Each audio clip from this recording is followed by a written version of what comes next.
Bismillahirrahmanirrahim. Tawaf rukun haji anu nomor katiluna nyaeta naon? Tawaf.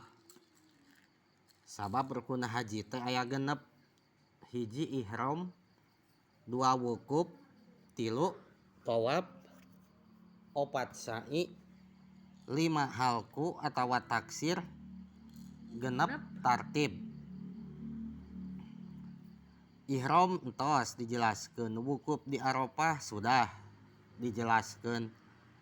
Ta ayeuna bagian ngajelaskeun naon? Tawaf. Naon ari tawaf? Tawaf teh nyaeta ngurilingan Ka'bah 7 kuriling. Bari netepan kana syarat-syaratna.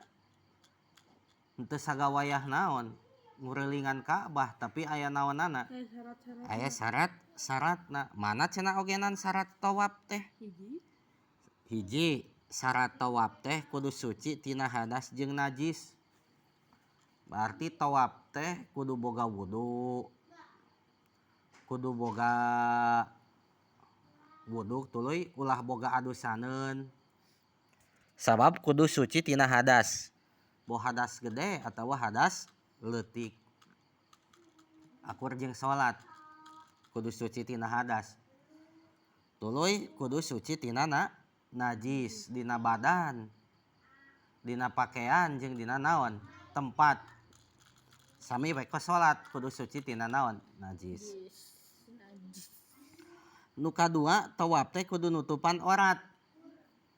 Sami kos naon? Kos salat kudu nutupan aurat.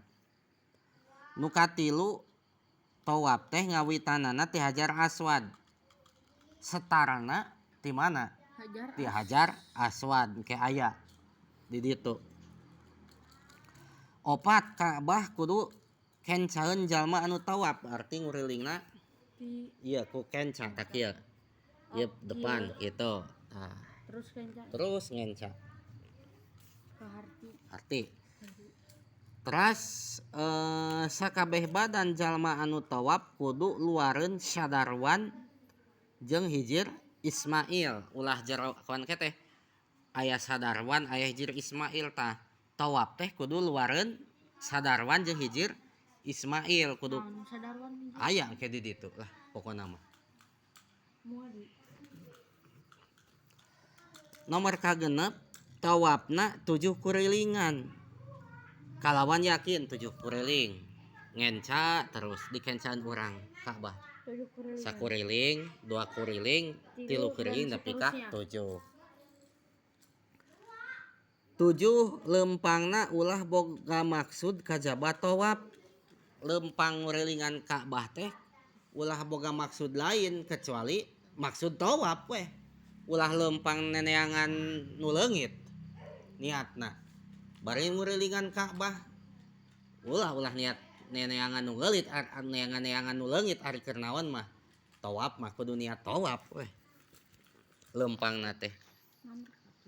Nomor 8 tawafna di jeroeun Masjidil Haram. Ulah tawaf di luar Masjidil Haram. Ai Masjidil Haram sakieu misalna ai tawaf di dieu di luareun Masjidil Haram.